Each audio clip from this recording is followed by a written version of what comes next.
Salut à tous, les gones, c'est Mika, on se retrouve sur la chaîne pour une toute nouvelle vidéo que vous avez fortement demandé dans beaucoup de commentaires, je l'ai lu à plusieurs reprises. Beaucoup m'ont dit, Mika, peux-tu nous faire une vidéo sur le format et les primes, les revenus liés à l'Europa League? D'ailleurs, petite parenthèse, les gones, je tiens à vous remercier pour votre soutien, votre fidélité. Les vidéos récemment ont cartonné, les débriefs marchent super bien. La vidéo sur la Conference League a fait un carton, quasiment 6000 vues, c'est grâce à vous. Mille merci pour tous les messages de sympathie sur la chaîne, d'encouragement. Vous êtes vraiment top, top, top. Et j'ai une chance inouïe, je vous le dis, d'avoir des abonnés aussi sympas que vous. Mais avant de commencer, les gones, si vous aimez le contenu, si ça vous plaît ce que l'on fait sur la chaîne, pensez à liker. Pensez à commenter, c'est hyper important pour le référencement de la chaîne, ça nous fait grandir encore plus vite. Pensez à vous abonner et activer la cloche. Merci beaucoup les gones. Alors cette Europa League, dans le format, c'est une refonte totale de la compétition comme la Ligue des Champions et comme la Conference League. Exit les phases de poule comme on l'a connu auparavant à 4 équipes. Désormais place à une poule gigantesque,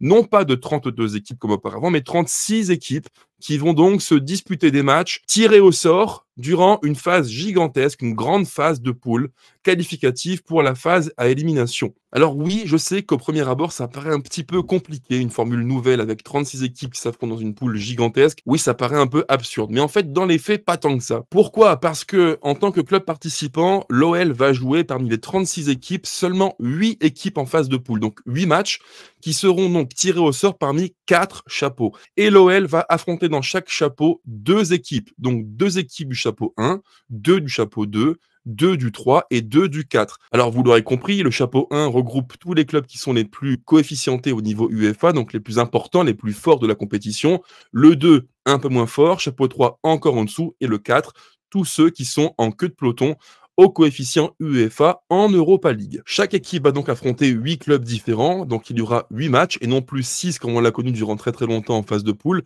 8 matchs, donc 2 de plus, 4 à domicile, 4 à l'extérieur, et les 8 matchs seront donc tirés au sort parmi les 36 équipes divisées en 4 chapeaux. Jusque-là, ça ne me paraît pas extrêmement compliqué. La subtilité vient juste après dans la qualification entre la phase de poule et la phase finale de la compétition. Pourquoi? Parce que se qualifieront dans ce mini-championnat les 8 premiers directement pour les huitièmes de finale. Et ensuite, les clubs classés entre 9e et 24e, quant à eux, s'affronteront en batch de barrage pour une sorte de 16e de finale et se qualifieront les vainqueurs pour les huitièmes de finale. Et après, vous connaissez la formule, c'est le schéma classique des compétitions européennes, huitième, quart, demi, finale, etc. Et j'espère au bout pour l'OL un titre européen, ce qui serait juste extraordinaire. En fait, qu'on soit clair, la formule nouvelle, elle a un but. Avant tout, il n'est pas sportif, il est purement économique. C'est faire plus de matchs, faire plus d'affiches européennes et donc générer plus d'argent car l'UEFA, comme vous le savez, est une machine à cash quasiment illimitée. Je rappelle que l'Europa League aura une enveloppe en nette hausse à plus de 590 millions d'euros. Rien que ça. La formule change, les primes changent également et vous avez grosso modo 3 primes qui viennent gratifier les clubs qui prennent part à l'Europa League. Les 3 primes, les voici. La première ne change pas, c'est la prime de participation. Elle est en nette hausse, j'en parlerai après. La prime de progression, là encore, c'est du classique. Plus tu vas loin dans la compète et plus tu gagnes de l'argent, ça paraît juste classique, c'est une logique sportive. Et enfin, ce qu'on appelle, alors là, par contre, les gones, accrochez-vous, c'est un petit peu technique et compliqué à comprendre, c'est la prime pilier de valeur. Alors là, c'est un terme un petit peu technique. Le pilier de valeur, c'est quoi? Comment ça marche? C'est ni plus ni moins, les gones, que la fusion, rappelez-vous, entre 2 primes qui existaient auparavant, la prime du market pool droit télé et la prime coefficient. Les deux ont fusionné, les deux disparaissent pour ne faire plus qu'un pot commun qu'on appelle le pilier de valeur. Autrement dit, c'est un petit peu un mélange de droits télé répartis entre clubs européens en fonction du pays diffuseur.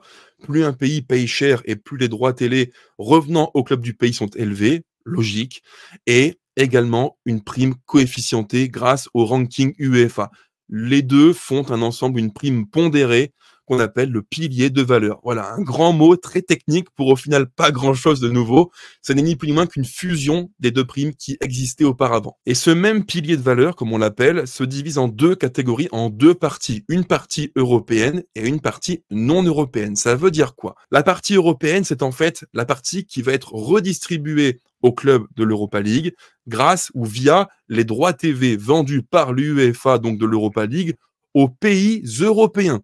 Autrement dit, la France, la Belgique, l'Angleterre, l'Italie, l'Espagne, le Portugal et d'autres que j'oublie achètent les droits de l'Europa League à l'UEFA et en échange, l'UEFA répartit entre clubs européens de ces mêmes pays diffuseurs une somme d'argent, ni plus ni moins. Et il y a une partie non européenne, là vous allez comprendre où je veux en venir, ce sont tous les pays diffuseurs non européens et les droits télé associés qui vont être répartis entre clubs participants. Donc si la Chine paye cher pour les droits de l'Europa League, nos clubs européens en seront gagnants, par exemple. Dans sa répartition, comment cela fonctionne, cette prime pilier de valeur? Eh bien, c'est très simple.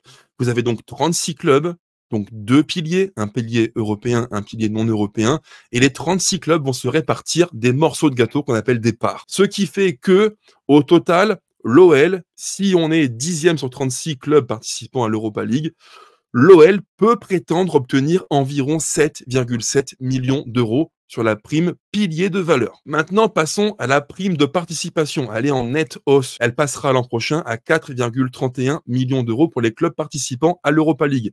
C'est quand même pas négligeable. Donc d'emblée, l'OL, en tant que participant, percevra 4,31 millions d'euros. Et il y a ensuite une prime classique que vous connaissez maintenant, qui est la prime de progression. Plus tu vas loin et plus tu gagnes beaucoup d'argent. En phase de poule, dans la grande poule des 8 matchs que jouera l'OL, chaque victoire rapportera environ 450 000 euros et chaque match nul environ 150 000 euros. C'est en baisse par rapport à l'an passé. Pourquoi? Parce qu'il y a plus de clubs. On passe de 32 à 36. Mais néanmoins, il y a plus de matchs à jouer. Ce qui fait que l'un dans l'autre, on retrouve un équilibre sur la somme à gagner grâce à la phase de poule. Si l'OL se qualifie en 8e, nous percevrons une somme totale de 1 750 000 euros. En quart de finale, 2 500 000 euros. En demi-finale, 4 200 000 euros. En finale, 7 millions. Et si nous gagnons par bonheur le titre de l'Europa League, nous percevrons une prime supplémentaire de 6 millions d'euros pour le vainqueur. Si on fait un petit calcul tout simple, les gones, imaginons qu'en phase de poule, l'OL fasse 4 victoires et 4 matchs nuls, ce qui n'est pas du tout impossible.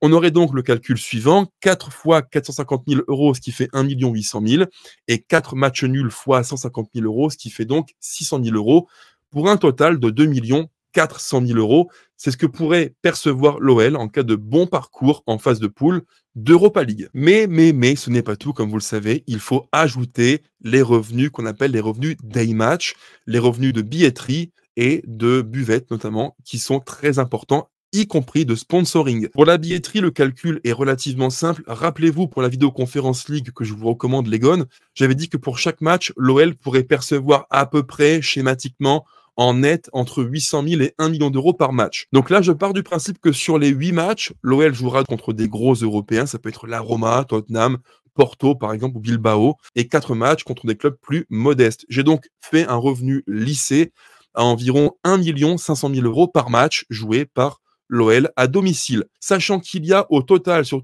toute l'Europa League environ, si on va au bout, évidemment, 7 matchs à jouer, 4 matchs en phase de poule, un huitième, un quart, une demi. 7 matchs fois 1,5 million, ça fait donc un total de 10 500 000 euros juste pour la billetterie. Je ne calcule pas les revenus liés à la buvette qui sont difficilement appréhendables. Et au final, l'addition est relativement salée. Pourquoi? Parce que voici le calcul total. Prime de participation environ 4 310 000 euros.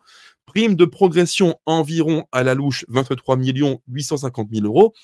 Prime pilier de valeur environ 7 700 000 euros et la billetterie environ 10 500 000 euros pour un total de 46 360 000 euros si l'OL va au bout de la compétition. C'est beaucoup. Et comme l'Europa League a été largement revalorisée par l'UEFA, il devient vraiment intéressant de la gagner. Si l'OL fait un parcours un peu moins bon, typiquement quart ou demi-finale, on peut retrancher environ 15 millions d'euros, et donc on aurait environ 30 millions d'euros pour le parcours européen en Europa League de l'OL, ce qui est relativement bien.